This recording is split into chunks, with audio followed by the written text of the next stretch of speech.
अगर आपको fungal infection की प्रॉब्लम है जो काफ़ी ट्रीटमेंट के बाद भी ठीक नहीं हो रही है, बार बार वापस लौट आती है, इसलिए अब आपको एक ऐसी दवाई की तलाश है जो कुछ ही दिनों में फंगल इन्फेक्शन को जड़ से ख़त्म कर दे। तो इस वीडियो के पूरा होते होते आपकी तलाश पूरी हो जाएगी।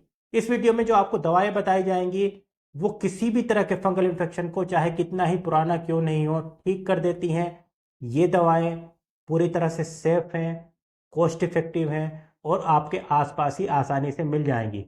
दोस्तों, आप अकेले नहीं हैं। फंगल इन्फेक्शन के ऐसे हजारों पेशेंट्स हैं जिन्होंने कुछ गलतियां की और फिर उनका fungal infection out of control हो गया। वैसे तो तीसरी गलती सबसे बड़ी गलती है, मगर इसकी शुरुआत तभी हो गई थी जब आपने फंगल इन्फेक्शन को एक मामूली प्रॉब्लम समझकर मेडिकल स्टोर से एक क्रीम खरीदा और उसको लगाना शुरू कर दिया। आराम तो बहुत मिला, मगर क्रीम बंद करने के कुछ ही दिन बाद प्रॉब्लम फिर से वापस आ गई और वो अभी दुगनी सीवियरिटी के साथ।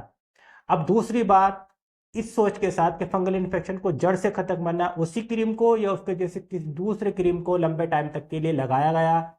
समस्या जड़ से तो गई नहीं, बल्कि उसने जड़ पकड़ ली। अब तीसरा नंबर था डॉक्टर साहब का।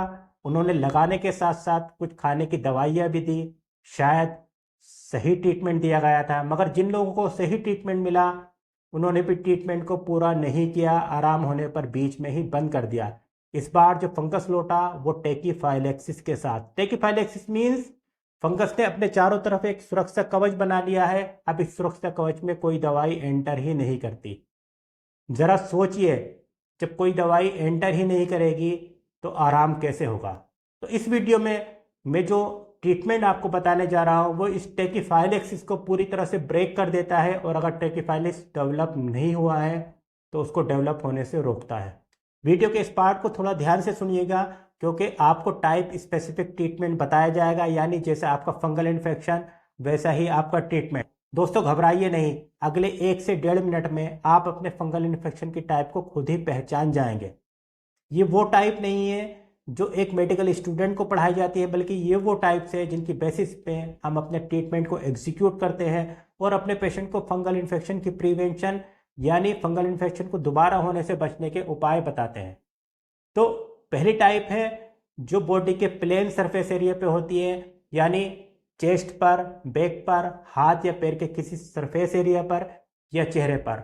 ये 90% केसेस में ड्राई होती है, यानी इसमें कोई भी नमी चिपचिपाहट नहीं होती है।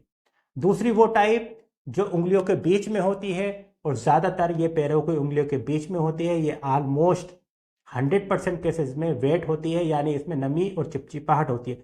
और तीसरी वो टाइप जिसका ट्रीटमेंट सबसे ज़्यादा मुश्किल है, ये टाइप वो है जो हमारे स्किन फोल्ड्स में होती है, यानी ग्रोइन में, जिगासों में, पोटी के रास्ते के आसपास के स्किन फोल्ड्स में, और फीमेल में ब्रेस्ट के नीचे। ये कभी ड्राई होती है और कभी वेट होती है। कैसे पहचाने कि ड्राई है या वेट है? तो जब आपको खुजली ज़्यादा परेशान कर रही हो उस टाइम अपने स्किन फोल्ड्स को फिंगर से छू करके देखिए। अगर ज़रा सी भी नमी का एहसास होता है तो ये वेट है, अदरवाइज ये ड्राई है। तो तीसरी टाइप का ट्रीटमेंट सबसे मुश्किल है, मगर हम यहीं से स्टार्ट करेंगे। अगर आपकी फंगल इन्फेक्शन वेट है, यानी स्किन फोल्ड में नमी का एहसास होता है, तो रात में सोते वक्त एक्सो ईर्सा लोशन लगाएं और सुबह में नहाने के बाद अपने स्किन फोल्ड्स को अच्छी तरह से ड्राई कर लें। दोस्तों, टॉवल से साफ करने के बाद स्किन फोल्ड्स पूरी तरह से ड्राई नहीं होते हैं, तो टॉवल से साफ करने के बाद फिर से किसी सूती कपड़े से या रुमाल से अच्छी तरह से रगड़कर साफ करें। और जब स्किन फोल्ड्स पूरी तरह से ड्राई हो जाएं तो उसमें क्यूटिस पाउडर लगा लें। इसी तरह से दोपहर बाद या ऑफिस से आने के बाद अपने स्किन पोर्स को फिर से साफ करें और उनमें क्यूटिस पाउडर लगा लें। अगर ये ड्राई है तो रात में सोते वक्त मरहम कूबा लगाएं और सुबह में स्किन फोल्ड्स को ड्राई करके क्यूटिस पाउडर लगा लें। दोपहर बाद या ऑफिस से आने के बाद क्यूटिस पाउडर लगाने की ज़रूरत नहीं है। सेकेंड टाइप जो फिंगर्स के बीच में होती हैं, उसमें सुबह में नहाने के बाद अपने पैरों को अच्छी तरह से ड्राई कर लें। ड्राई करने के बाद फिंगर्स के बीच में कॉटन से लेकर के साफ कर लें और फिर क्यूटिस पाउडर लगा दें। इसी तरह से दिन में जितनी बार भी आपका पैर भीगे उसको तुरंत सुखा लें और कॉटन से साफ करने के बाद क्यूटिस पाउडर लगाएं। और रात में सोते वक्त मरहम कूबा में हल्दी पाउडर मिक्स करके लगा लें। अगर आपको आधा चमचा मरहम कूबा लगता है तो उसमें 2 चुटकी हल्दी का पाउडर मिला लें। इसी तरह आवश्यकता अनुसार मात्रा को कम या ज़्यादा कर लें। पहली टाइप में मरहम कूबा सुबह और शाम लगाते रहें, ये आसानी से ठीक हो जाएगी। दोस्तों, इस ट्रीटमेंट के साथ साथ में अगर आप फंगल इन्फेक्शन की प्रिवेंशन के उपाय करेंगे, यानी उनसे बचने के उपाय करेंगे, तो आराम भी जल्दी होगा और दोबारा फंगल इन्फेक्शन नहीं होगा।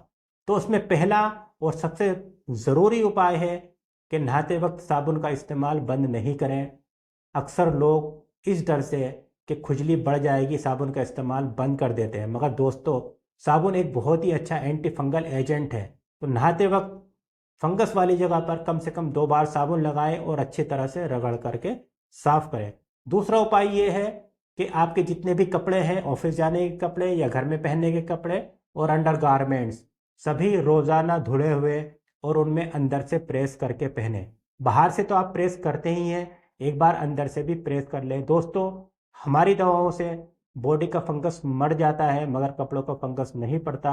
ये 2-3 महीने तक भी कपड़ों में वहीं पड़ा रहेगा और मौका पा करके फिर से आपको इन्फेक्ट कर देगा और आपको फंगल इन्फेक्शन से पूरी तरह से छुटकारा नहीं मिलेगा। इसलिए एक दिन भी बिना धुले हुए और बिना प्रेस के कपड़े नहीं पहने। तीसरा उपाय कि फंगल इन्फेक्शन ठीक होने के बाद भी काफ़ी लंबे टाइम तक पाउडर का इस्तेमाल को कंटिन्यू रखें। अब क्यूटिस पाउडर ज़रूरी नहीं है, जो भी पाउडर अवेलेबल हो, डर्मीकूल भी काम करेगा, उसी को लगाते रहें। सुबह में नहाने के बाद स्किन फोल्ड्स को ड्राई करके पाउडर लगाएं और गर्मी और बरसात के मौसम में पाउडर का ज़्यादा इस्तेमाल करें। और लास्ट में वो दवा जो फंगल इन्फेक्शन को सिर्फ 4 या 5 दिन में पूरी तरह से ठीक कर देती है, मगर दोस्तों इस दवा को आपको लगाना नहीं है। ये वही दवा है जो आपने फंगल इन्फेक्शन की शुरुआत में इस्तेमाल की थी। मुझे यकीन है ये दवाई आपके बाथरूम में या घर में कहीं कोने में रखी होगी और आप जब ज़्यादा परेशान होते हैं तो बीच बीच में इसको लगा लेते हैं। इससे आराम तो होता है मगर जब तक आप इसको लगाते रहेंगे फंगल इन्फेक्शन से आपको छुटकारा नहीं मिलेगा। इसलिए इस दवाई को लगाना बंद करें और जिस तरह से हमने ट्रीटमेंट बताया उस तरह से कंटिन्यू करें। इंशाल्लाह कुछ ही दिनों में आपको फंगल इन्फेक्शन से छुटकारा मिल जाएगा। इस ट्रीटमेंट के साथ साथ हम कुछ खाने की दवाएं भी अपने पेशेंट्स को देते हैं। खाने की दवाओं का एक एडवांटेज ये होता है कि ट्रीटमेंट का रिस्पॉन्स जल्दी आता है और निशान भी नहीं रहता।